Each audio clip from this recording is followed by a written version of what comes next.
Hey folks, Dan Frio here with your closing bell for April 10th, 2025. So mortgage rates went up a little bit again today. Let's refresh this to make sure we have the most recent news. So mortgage rates are this close to 7%. That's not the news, folks. If you go over there here, bond yields are way down. And I was surprised this is only going up two basis points because bond yields are down 65 ticks.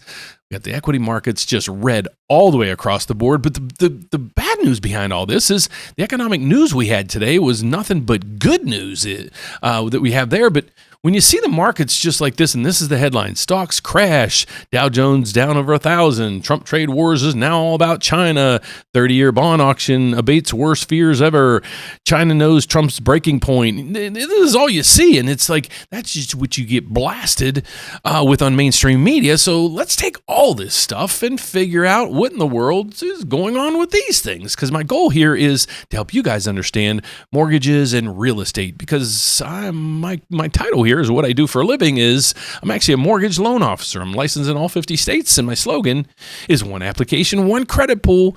We're going to shop your loan to over 30 different lenders. How do we do that? And I'll give you all my information at the end of this video, but I am a federally licensed mortgage loan officer. So that's what I do. So without further ado, let's get over to it. Mortgage rates up again all the way across the board. Here's a lot of this stuff that I've been diving into. It's all about bonds, the manipulation of bonds, and the scarcity of everything that's going on. But I want to go over to this man, and I'm going to reference him a lot, probably in the next 6 months or even year. He's the new Secretary of the Treasury, and he used to be basically a bond guy, and he was a hedge fund guy on Wall Street, but his focus was in on bonds. That's what all this stuff's about. So let's just get over. He's going to just give an update to President Trump here in a second, just giving some news. Then I'm also going to give you the economic news that we had out today on consumer inflation. Look pretty darn good. And also the employment numbers. So let's get over to this just for a check-in to see how the economy is doing with Secretary of State or the Secretary of the Treasury, Scott Bessent.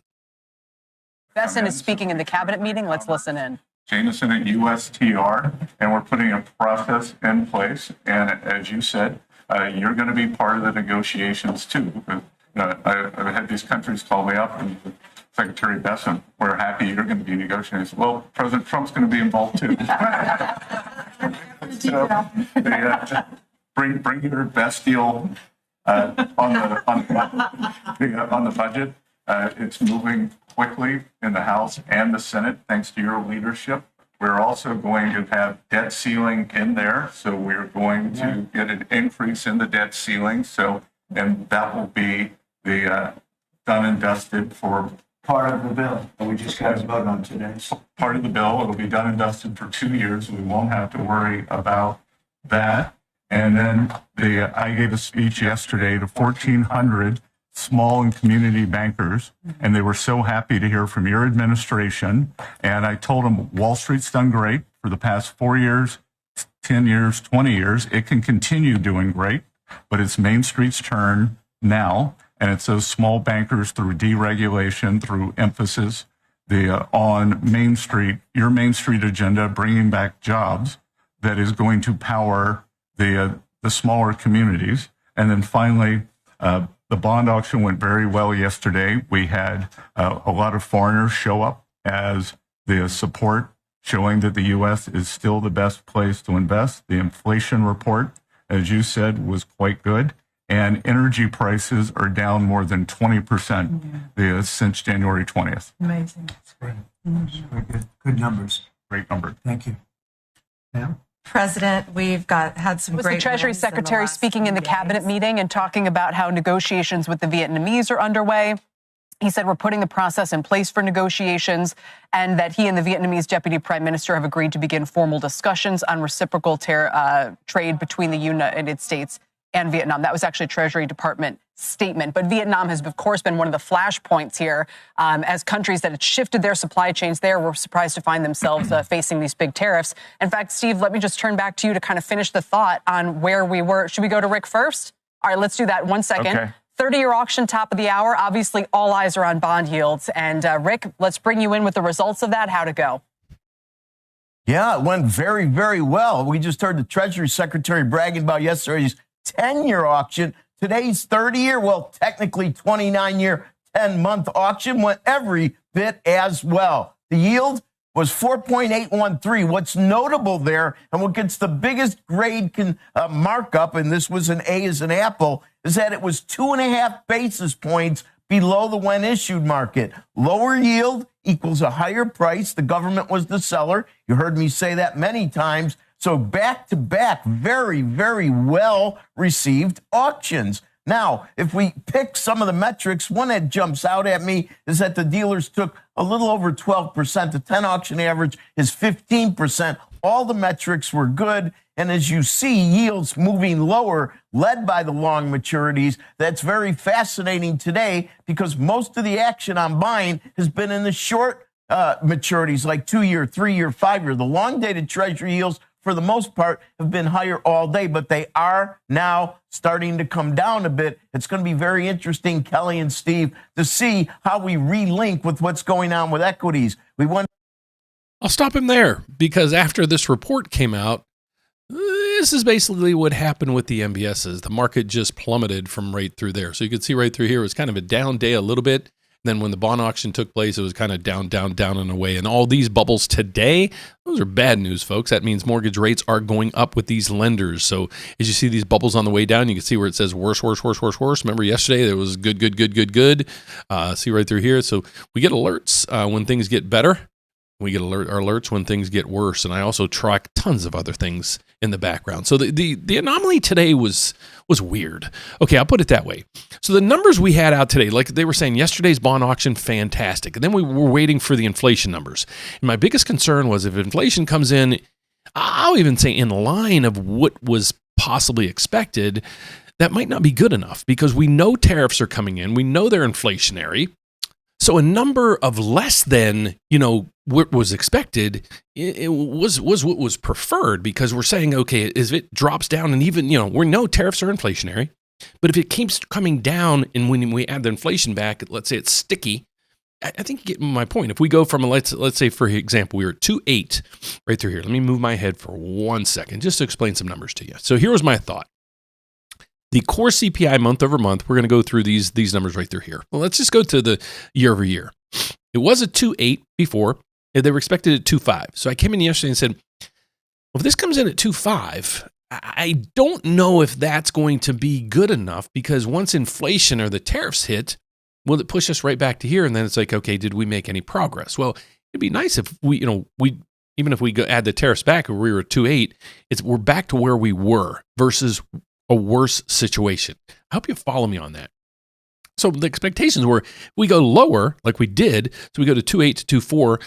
Let's say the tariffs add a quarter to this or 0.25. So we add that to that, we're 2.65 and we're between here and there. So is it going to be as catastrophic? So if these tariffs come to fruition where they're not as bad for the markets and everybody else is everybody's anticipating. The markets seem to be, and you can focus this on the VIX. You go over to the VIX, what we're seeing right through here, it spiked. This is the anxiety level on Wall Street. So when this thing is up to 40, it should be at like 10. When it's at 40, any ripple in any of this information is going to be exponentially magnified. That's where you're seeing swings of 1,000 and 3,000 in the Dow. I don't know how old you are, but that's not normal. Same thing with interest rates. You usually don't see interest rates. They might tick. I remember for years, you'd have an interest rate of like 5.5. Next day it'd be 5.51. Next day it'd be 5.5. And it was like that for years. And then you have this debacle that we're having today. So stay calm. There's a lot of data behind the scenes that's telling us there's bond vigilantes out there, and I'll explain it in some other videos, that's really manipulating the markets right now. That's why you had that huge or massive move yesterday that we saw in the markets. So we look at a 5-day chart on this thing. Look at this. I mean, these are massive moves, folks, that you usually don't see in history. So that's a focal point, but they're saying a lot of bond traders are manipulating the market and actually having increased spreads between many of the treasuries and other bonds that's making this a really difficult market. So stay steady. If you're out there looking for homes, continue to look because you're going to have an opportunity, I think, pretty close to all these, the jitteriness on Wall Street and in the bond pits kind of coming to fruition here soon. It's going to take 30, 60, 90 days, but there's huge volatility. So if you're out there and you're looking to buy a house, I'll swing over to what I do for a living. I'd love to be able to help you. My name is Dan Frio, and I'm actually a loan officer. I've been licensed for over 35 years. I do this report every day to just keep you abreast of the markets. Okay, so the data we have coming in tomorrow, this is going to play a huge role too. So the PPI, this is the producer inflation numbers that they're going to come out tomorrow, and the consumer inflation numbers come in good. So now, what's the producer prices going to come back at? I did talk to a lot of manufacturers, and a lot of people said they already increased their prices. So are we going to see the producer prices actually increase, maybe more than 0.2? This will be interesting because then we can take this data. We can say, okay, the producer prices went up 0.2. Let's just take some easy math and an easy calculation. It goes up 0.2. Well, let's say they push that over to the consumer side. You move that over to here. You had the 0.2 to 2.4, brings it to 2.6, kind of like the number I said before. You're in between these two numbers here, these models.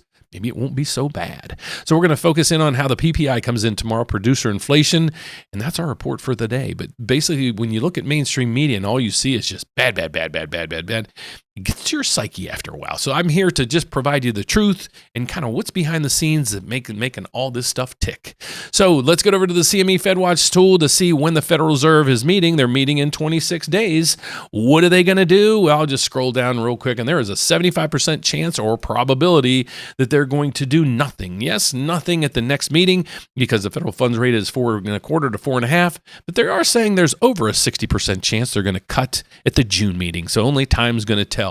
But tomorrow, let's just see how the tariffs go, and we'll monitor this and see how this all goes another day. So my name is Dan Frio. If you want to find out more about me, that one application, one credit pool thing, here's what I do.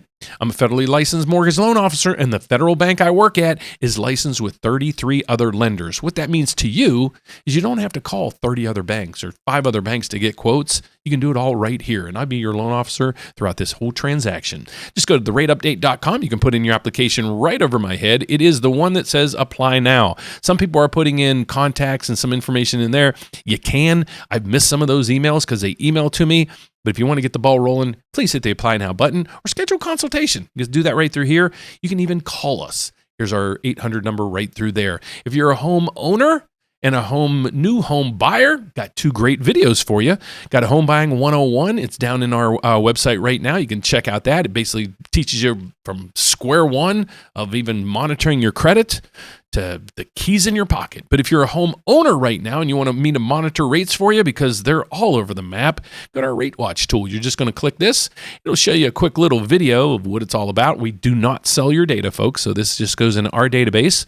You're going to give us a little information on your loan and what rate would you like for us to contact you to get the ball rolling on a refinance to save you some money. You're going to put it in your information right here. And when that interest rate hits, I'll be getting you on the phone. So thanks for watching. God bless. I hope you have a fantastic evening. Can't wait to see you back here tomorrow morning to see how this mess starts again. Take care, folks. See you tomorrow. Bye-bye.